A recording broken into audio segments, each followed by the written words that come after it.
everybody. Today I'm going to be talking about why the Wii is genius. Not necessarily the games, even though I do love a lot of Wii games. Primarily in this video I'm going to be talking about the system itself. Because while the games are kind of questionable in quality, like a lot of them, obviously most of them work for a casual audience, which is what they were going for, but when you put a fine critical lens on them, it's very easy to pick them apart, but the console design itself is amazing. I always knew this. I always loved the design of the Wii. It was very iconic already, but after reading the book, Ask Iwata, it just reveals a whole new layer of just genius the Wii. And it also kind of reveals a lot of the things that were going wrong with the Wii U, if you trace back the logic that brought them to the Wii. So, here you have the system. Let's see, is the glare that bad? I don't think so, it's good enough. So, the thing about the Wii that I think is brilliant, first of all, is that the system is so small. If you look at this thing, Shitori Iwata was very adamant about it being no bigger than 3 DVD cases, and as you can see, he achieved that goal with flying colors. And the reason he wanted it to be so small is actually very clever. The idea with the Wii that he was talking about in that book is that he wanted the Wii to become as seamless in the integration of the house as the television is. Because he thought that people, whenever they get home and they just want some quick entertainment, they'll turn on the television and just put on whatever. So the Wii was supposed to be that same kind of thing, but for video games. You'd leave this very small console on in your entertainment center, and you'd just turn it on, and boom, it's just like seamless. Even if you don't play a game, the menu itself is very cozy, and it's reminiscent of a TV broadcast, because they wanted to have that experience. And adding to that, the Wii remote, 1, is called a remote like a television, and 2, has a power button on it. So at any time, you can just turn it on, and it's just that simple. And I think that accessibility really helped people get into the game, because, at least with me, it feels like all the time, like, maybe it's just like a scatterbrain kind of thing, but like, I just feel like it's not worth even turning on the TV and setting everything up. And I think that's kind of a problem with the Wii U, because it kind of is annoying to set up. So that seamless experience kind of isn't there. But the Wii, the genius of the Wii, goes further. So you might think it is just like a rectangle, and it is, but the cool thing about the Wii is that it can be laid both ways, which not only gives you the seamless experience of holding it sideways and having it be really small, but it can also be imposing and really large and in charge with the stand that you included. I feel like this is like the best of both worlds, because you get the traditional cool-looking video game console here, and you get the seamless experience. I think that's a good analogy for the Wii as a whole. You have features that help both sides, and that are so simple that they have really good accessibility to all crowds. And just thinking about the way the Wii is shaped, every single side of the system is used for something.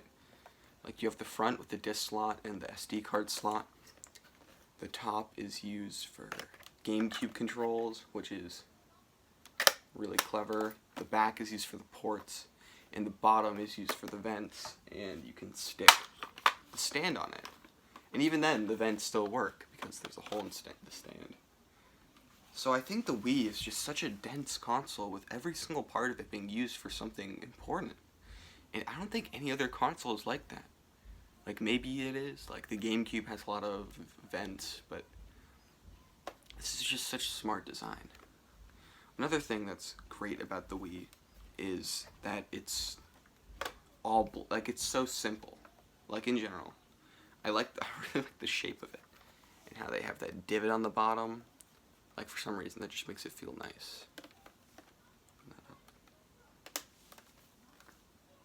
There's something great about this thing. The way that door opens up, oh my god.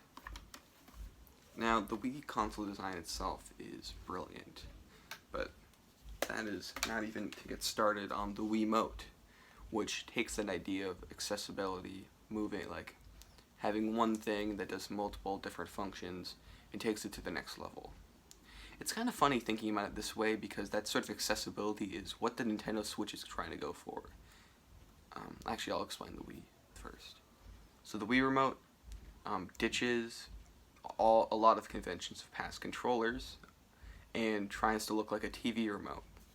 This isn't actually as bad as you'd think because it makes it so you can play games with one hand, which in itself is kind of innovative because I don't think there are many other games that condense what you need on a controller to one hand. Like, it's a very unique experience just being able to point at things and maybe even use your other hand for something else if you're good at multitasking. It fits into your hand great if you hold it like that. Of course, there's the nunchuck for two-hand gameplay and an analog stick. The power button's there. Everything is laid out to be like a TV remote. You've got the reason they have plus and minus buttons is to be like to imitate the volume settings on a TV, and they changed the A and B buttons on the bottom, or like what should have been A and B buttons, to 1 and 2, so they're like channel numbers.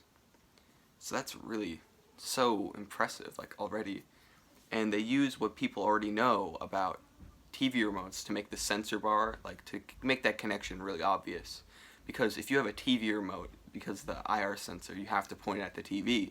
So that makes it so when people see the Wiimote and they know immediately to point at the TV. It's like there's a very seamless action there. And the B button is, I really like the B button being placed there. Is very unique. I feel like that kind of reminds me of the Z button on the N64, but like, I feel like this is just so seamless and wonderful. Of course, the Wiimote isn't perfect. On its own, it can be a little bit limited in some games, but I think the nunchuck really does help with that. And splitting up the controller is a very unique feeling. And sometimes it works, sometimes it doesn't. For certain games, when they want you to shake the Wiimote, it can be disorienting because you're trying to focus and you mess up your grip a little bit, maybe. The speaker, too. I don't know why they added a speaker in. I don't think TV remotes had speakers. Maybe it was just a fun thing they wanted to do. But that's another interesting thing about the Wiimote. Also, I freaking love the finish on this thing. The top is so shiny and the black bottom is just like this nice matte.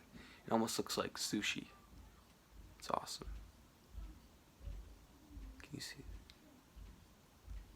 I really like the Wiimote. I'm a huge fan of this controller. And one thing Iwata really loved about the Wii is that when there was an update, they would shine a blue light here. And you can't really see that nowadays, I guess. I'm sure there's some way to do it. But that blue light inspired the Wii U. And thinking about how this thing is very heavily influenced by TV and how people seamlessly watch TV, you kind of understand what is wrong with the Wii U. And I think I might actually talk about that in a different video. I just made a video about the Wii U's early days, but I think I have a more concise understanding now, so I'm going to make another one, because who doesn't love the Wii U? Okay, that's all.